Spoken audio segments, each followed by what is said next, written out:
there are only a few times where the drummer actually hits the drum that is being recorded. Everything else you hear is spill from the other parts of the kit. So what we're going to do is going to go through and identify where the spill is and get rid of the spill, which anyone who's recorded a band before, you need to do this a lot, because otherwise your drums end up sounding rubbish. So let's have a gander. Move along here to for drum editing. Let's have a bit of a listen. Buffering. There we go.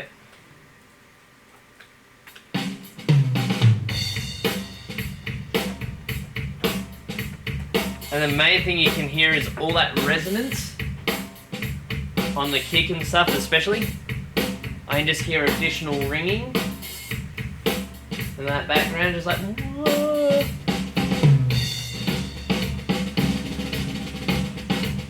Right. So the main thing we're going to be looking for is our central tom hits and just isolating them.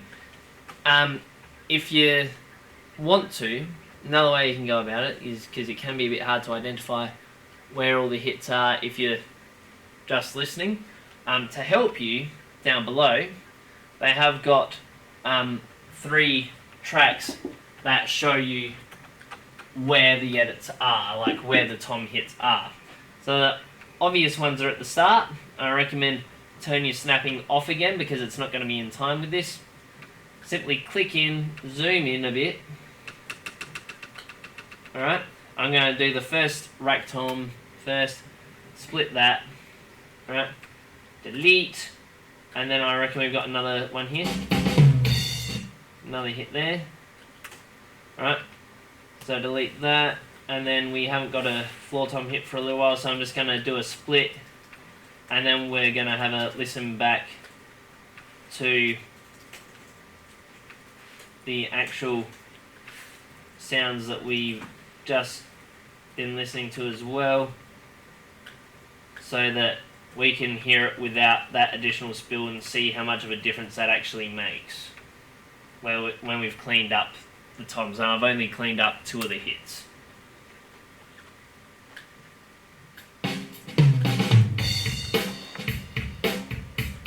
So now when you're listening, that extra resonance and stuff is a lot more diminished.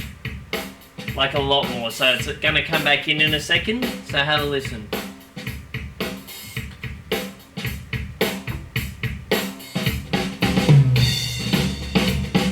So now all the other toms are back in, you can hear that extra boominess and mud and stuff that you don't want.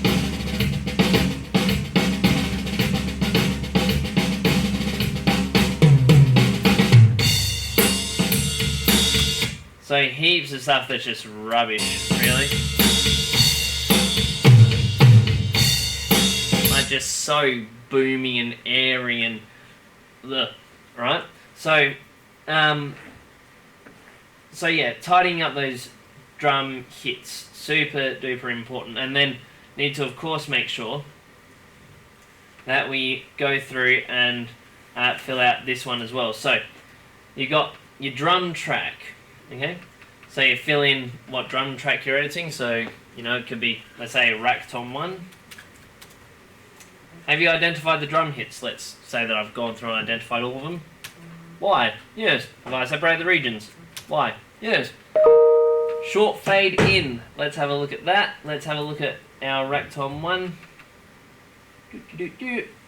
Right, here we are. And let's zoom on in on that bad boy. Here we go, on our first study boy, so you can also trim it up nice and tight as well if you want. There we go. And I'm going to do a short fade in so that it's not super unnatural when that comes in, and then fade out, right? And your fade out, you want to be able to somewhat match the envelope, but you don't want to cut off the remainder of the hit. So you want to sort of be like boom, you don't want to be like boom, and just sort of disappear, right? So it needs to be somewhat natural. So actually, that one's still probably a bit long, so let's trim him up a bit more, and it's okay if it takes you a couple of cracks to get a tom hit right, to get the trimming right. That is fine. So let's have a listen to that soloed. So you could probably leave a little bit more than that, depending on how much resonance you want. That's a bit better. The tom seems to have a bit more of a natural envelope. Let's try giving it a little bit more. There we go. I like that actually. And then, of course, if you're going for a tighter drum sound, you can tighten up that whole thing so you've just got that sort of real thuddy hit without a lot of the whoa going on afterwards. Alright? And then, of course, you just fill the rest of this in. So if you deleted the unwanted spill, how long was your fade in? How long was your fade out? To check that, well, your short fade in, you just go, yes, I've done a short fade in. How long was your fade out? To check that, if you click where your fade out is, it'll give you a readout. Okay? So 0.072 mine is. 0.072. Right? If you delete the unwanted spill, yes, let's assume that I've gone through and done the rest of it. Suggested other processing for mixing. Of course, compression and EQ never go astray. For toms, you could put a bit of reverb if you really want to, but I'd mainly say your main ones would be your EQ, your EQ, compression, bit of saturation, and bit of gain staging and stuff. You know, just a bit of those things. And of course, this is just, like I said, suggested other processing. So use your intuition on what you think that tom and stuff could use. So having a listen to just that tom, actually sounds alright. I would personally probably EQ it a little bit more, but that's okay. Alright. And then of course, once you've done all of that, in here, delete the regions containing unwanted spill. Finally, bounce the drum audio files to MP3 and upload it to your evidence portfolio. So that includes your edited tom hits and the drum kit. You just export that whole thing, render that one up. Okay? And then go down, answer these 4 questions. So one was the most difficult or challenging aspect of editing audio in your chosen DAW. So, you know, obviously learning new skills and stuff, that one will pretty much cover that one off. What specific tools did you use? So that could be your splitting and moving and just learning to navigate and stuff, really. Your fades, all of those different bits and pieces are all tools in your mixing arsenal. And then down here, what effect did the editing have on the overall sound of the drum kit recording?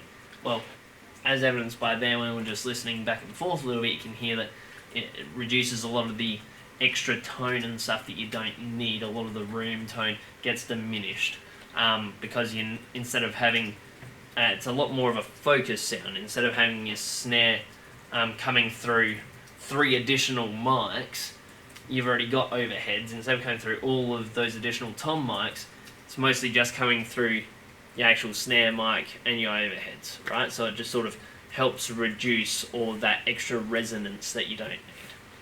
Alright? But of course, put all of that in your own words there.